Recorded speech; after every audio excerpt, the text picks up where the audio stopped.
Well, since JPM Tech, that's right, JPM Tech broke one of my GoPros, I now have to give him his GoPro back. So huge thanks for letting me borrow yours while I didn't have one. But my other one didn't come in that I ordered, so I just put it in real quick, bought two of them. Let's get this show on the road. Look at that little putz. He's the one that broke it. Unbelievable. Cost me, I had to go because he broke it. Unbelievable. Gonna go ahead and apologize right from the rip. A little bit of wind noise today, but we're gonna follow up on a different video later, so we won't have much wind noise other than probably the first minute of this video. But today, well, first, good morning guys and welcome to the channel. If you guys are new to the channel, I am SendIt Steve, and today we're actually gonna go get a vehicle. I actually don't own any vehicles here that are manuals, except for, I don't own any actually. There are no manual transmission cars here. So long story short, I want to teach my daughters how to drive a 5-speed or 6-speed or a manual transmission vehicle. So I found one that's cheap enough that I can purchase and I can teach them how to drive one. So I don't know how this is going to go, but before anything happens to me, in case I die of corona or anything, I want you guys to know how to drive sticks. So we're going to buy a vehicle. Are you excited? No. Sure. They've both driven before, not too crazy or anything, but we've got to teach them how to drive stick before something happens to me. Knock on wood in case anything does. But let's go get this vehicle. Alrighty, well, we got JPM Tech driving here. We're using his truck, obviously, as you've seen in the intro. But it's only a 22-minute drive, actually, Turn so right not too to stay shabby. on Pennsylvania 441 South. I'm excited.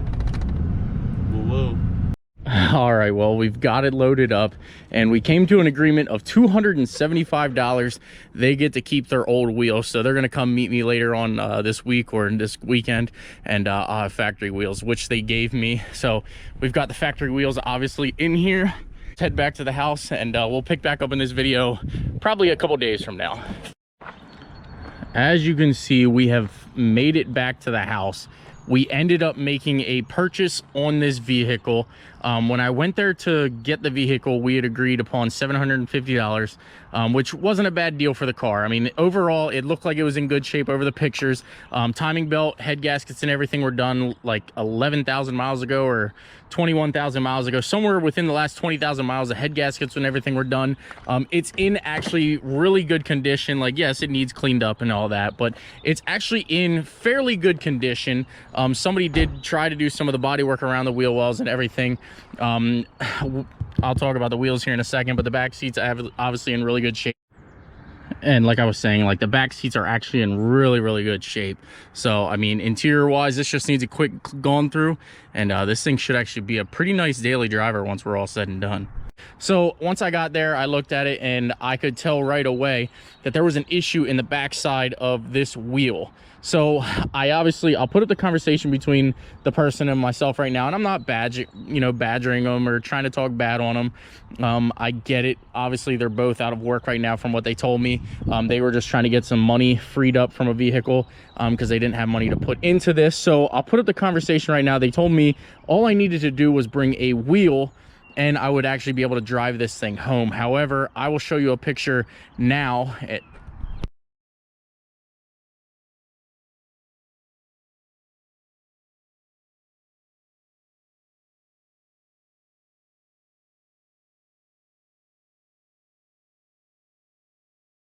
So what you've seen there was actually the subframe here on the back side of this wheel. You can kind of see right there, the wheel itself is actually hitting the top of the wheel well arch and everything.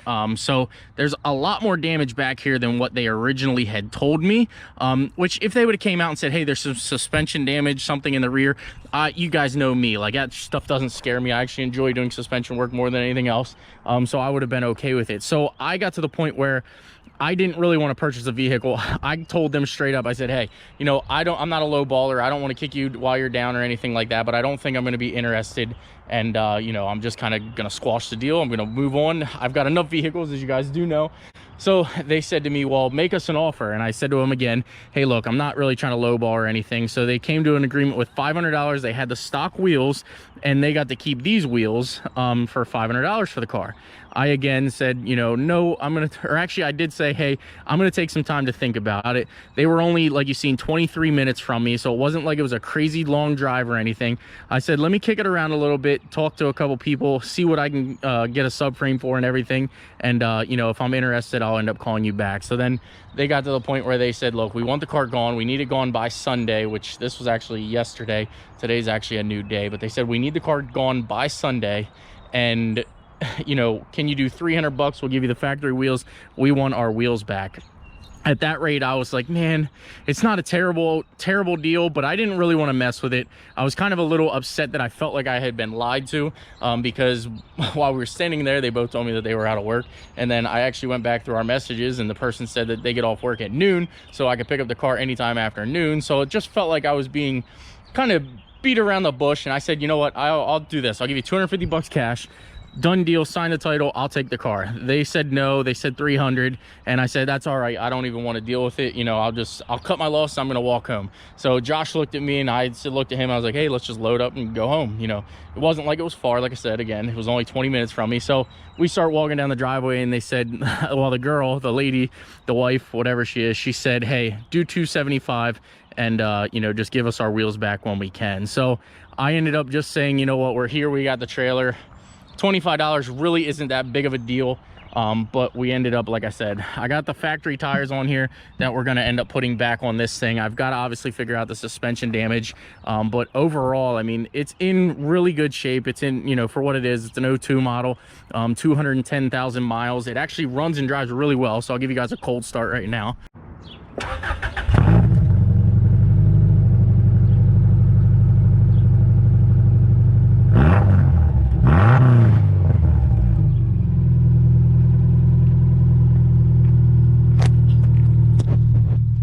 As you can tell there, I completely actually forgot the muffler was actually off of this thing too. So that was sort of another thing that they didn't tell me from the beginning. They didn't say, hey, it needed a muffler or anything like that, which a muffler isn't a big deal, guys. To me, that's little stuff, that's silly stuff. It doesn't really matter. That's, you know, 50, 100 bucks, you can get that stuff taken care of. But I was kind of upset. Just a couple different things that they said didn't add up. I didn't really want to buy the car, but for 275 bucks, guys, I mean, runs and drives. There's no warning lights, no issues, anything. It's just, you know, some suspension work in the rear, which we're going to go ahead and get taken care of. So, I mean, I can't really say that I've got a bad deal. I think it's still a good deal for what it is. Kind of wish some people on Marketplace and Craigslist would be a little bit more upfront and honest with some things, but I get it. Times are tough. You just want to move your vehicle and move forward. But there you guys have it. I hope you guys do enjoy this build. What I'm thinking about doing, as you see in the thumbnail, is we're going to put some 33s on this, or 31s. Gonna kind of lift it up. I think I've talked to a couple people. We can do like a 3-inch lift to this. They do offer a 6-inch, but I think that's a little crazy. So we're gonna end up doing probably a 3-inch lift kit to it, put a 31 1050 on it, and just sort of have some fun with it. It'll just be kind of like a cool little Baja build. Number one, I'll be able to fix it, do what we got to do, teach my kids how to drive a manual transmission car, and it'll be a cool little puddle jumper car that sits around, because obviously, you know, everything else I got is lifted, jacked up, and in the air. So this will save me some fuel too while we are at it. So there you guys have it. I got scammed at having still a bunch of people talk about it and things. I never really seen it, because I guess I buy kind of junkers anyway, but a bunch of people say that it does happen, and it kind of sort of happened to me today. So it is what it is. We're going to move forward from it. We're going to get a subframe video and everything. I'll make that entire one video of me finding all the issues with this suspension, going to get all the parts that we need, and then getting it back together. So I won't make 2 videos on that. That'll just be one video. And then we'll start our lift kit and everything like that. But I got to get the thing rolling first. As you can tell, it hits on the wheel there. So there you guys have it. If you like the content, please smash that like button, please subscribe, and I will see you guys in an upcoming video. Take care. Have a great one, guys. All right, well, as you can see here, the subframe in the rear, this thing is completely shot. So the pictures I showed you earlier don't really do the justice as far as this, because underneath of the thing, actually, you can't notice anything. It's not until you get in here to where the wheel's off to where you see everything. So we're just gonna go ahead and see if we can't source a rear subframe for this thing, and just get this thing put back together so that it's drivable, and we can have some fun with it. We're also going to lift it, so stay tuned for that. All right, guys, take care. We'll see you in the next video.